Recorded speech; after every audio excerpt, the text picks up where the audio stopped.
के इतने बड़े विशाल पंडाल में एवं साथ में खड़े लोगों के सबके यहाँ पहुँचने पर बुजुर्गों का, बच्चों का, अपने साथियों का, मातृशक्ति का सबका धन्यवाद करता हूँ।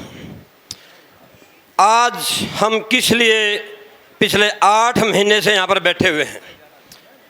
हमारे हिंदुस्तान की विधायिका ने 5/5/2020 को 3 काले कानून पास किए थे और वो किए गए थे सिर्फ इस किसान के लिए।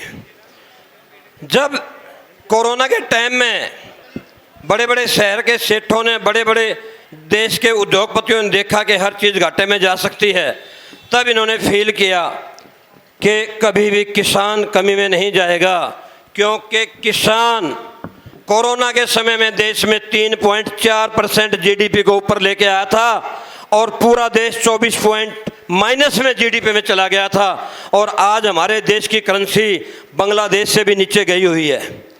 लेकिन ये सब हम पढ़ते हैं, देखते हैं, लेकिन हमारी विधायिका को कोई मंजूर नहीं।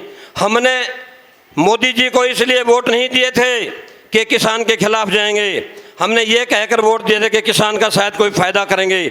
बड़े इनकी लेक्चरबाजी होती थी। 2014 में देखो कितनी किसान के लिए बोलते थे और कहते थे हम ये करेंगे गरीब के लिए, वो करेंगे, वो करेंगे, लेकिन ये सारा उसके उल्ट हुआ।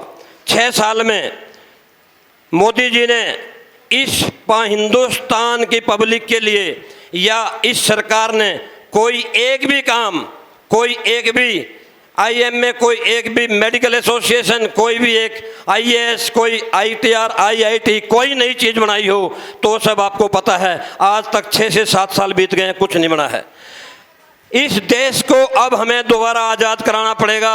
आज की इस काले अंग्रेजों की सरकार से हमने 1947 में 7,60,000 आदमी 200 साल की गुलामी के बाद शहीद करके उस टाइम देश को आज़ाद कराया था और उस टाइम भी किसान ही शहीद हुए थे। और आज दोबारा फिर हम इस मोर्चे पे यहाँ बैठे हुए हैं कि हमारे किस तरह से 3 काले कानून वापस किए जाएं। लेकिन आज 8 महीने के बाद भी इस सरकार पर कोई असर नहीं है। अब हमारे आदमी जो यहाँ बैठे हुए हैं वो एक एक दिन का इंतजार करते करते करते कल 22 तारीख आ गई है। कल 22 तारीख को हमारी लोकसभा अलग लगेगी और अंदर की लोकसभा इस सरकार की अलग लगेगी और हमारी लोकसभा में वो किसान जाएंगे, वो क्वेश्चन पुटअप होंगे जो अंदर वाले भी नहीं कर सकते। हमारी किसान जो लोकसभा उनके हिसाब से चलेगी अंदर से, उसी तरह से हमारी लोकसभा चलेगी और हमें इसका पूरा किसान को फायदा पहुंचेगा या इसका कुछ असर तो इस गूंगी सरकार पे हो, ताकि इसके कुछ असर हो के हम किसान मोर्चे पे क्यों बैठे हुए हैं। आज तक हमारे देश के प्राइम मिनिस्टर का किसान के लिए एक बयान नहीं आया, जबकि हमारे से 10 किलोमीटर पे बैठे हुए हैं। प्राइम मिनिस्टर ने 19 रैलियां बंगाल में कर दी, लेकिन यहाँ आने का टाइम नहीं था। अब इलेक्शन आ गया यूपी और पंजाब का। पंजाब और यूपी के लिए इन्होंने एक नई चीज़ ले ली कि हम नया बिल लेके आएंगे जो हमारी जनसंख्या पे काबू करेगा। लेकिन उस बिल में ये देखो कि किसको कितना फायदा होगा, उसकी कंडीशन पढ़ो। मैंने उसकी सारी कंडीशन पढ़ी हैं। उन कंडीशन के मुताबिक सिर्फ 20% मोमडन्स का और 80% हिंदू ये समझते हैं कि शायद, हम समझते हैं कि शायद उनको बहुत बड़ा नुकसान होगा, लेकिन नहीं, आगे जो कंडीशन है नुकसान हमें भी होगा। मैं उसका आदर करता हूं कि ऐसा आए, इससे कंट्रोल हो, लेकिन उसके साथ जो कंडीशन हैं वो भी हटाने के लिए, उन कंडीशंस को ख़त्म करने के लिए हमें फिर एजिटेशन करने पड़ेंगे।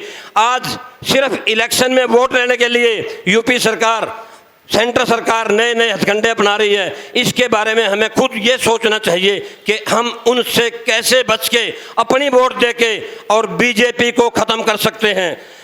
जो भी भाई यहाँ बैठा है, जिसका भी यूपी में कोई रिश्तेदारी है, सबको कहो कि बीजेपी को वोट नहीं देनी, बीजेपी को वोट नहीं देनी। अगर बीजेपी कामयाब होती है तो हमें बहुत बड़ा नुकसान होगा। हमारा मेन मकसद, बहुत एक छोटा सा, हमारा मेन मकसद बीजेपी के खिलाफ है।